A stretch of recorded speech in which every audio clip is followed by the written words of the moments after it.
Well, we're here at the end of Cluster Event 2, the Springfield, Massachusetts Cluster of Partnership for Missional Church. And we have with us Bishop Gordon Scruton and Ann Watkins, who's from the Diocese of Connecticut, and Bill Coyne, Archdeacon from the Diocese of Western Massachusetts. And my big question for you is, what have you seen God doing in the last couple days as we've been here a part of the PMC?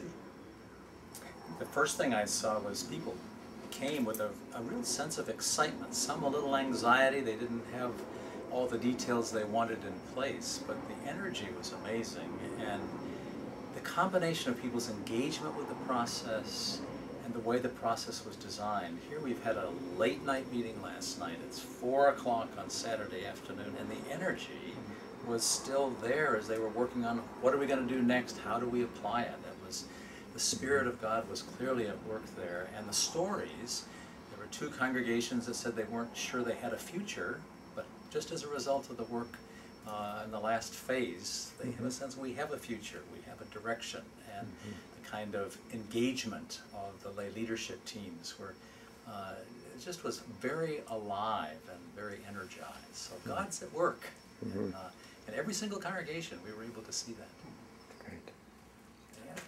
I was really struck yesterday during the day with the spiritual leaders of their increased level of collegiality and vulnerability and sharing that seemed so spontaneous and natural.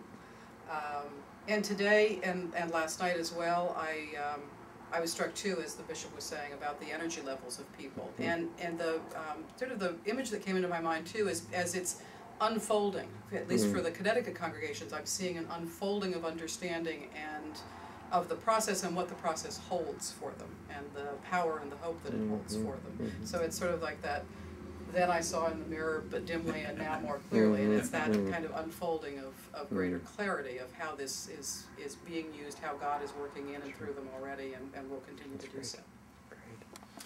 And I would echo both what Gordon and Ann have said, that the entire all-day Friday evening, and then all-day today, Saturday, was really focusing in on the theme of listening and discovering. And that I really saw the steering teams, the clergy, the listening leaders, everyone sort of focusing on those 2 events. I believe their skill set in both those areas, being able to listen to God, to one another, to friendly strangers and other people that God sends their way, has been increased. Their ability to discover what God might be up to, I think, has been enhanced. So I'd say that we're 2/3 of the way through this first year. Those 2 themes are really becoming to bear fruit in these congregations. What Gordon said about the excitement in the level of the congregations, their energy level, it's usually hard to keep everyone's energy up to the end of a long Saturday, and I didn't really see much of a diminution, that folks were still engaged, still doing the questions, still honoring the process, and leaving with, now they understand there's more real work to do, they know what the game plan is, they have their SMART plans. I'm really excited about the possibilities for not only cluster event number 3, but years 2 and 3 still to come. Thank you.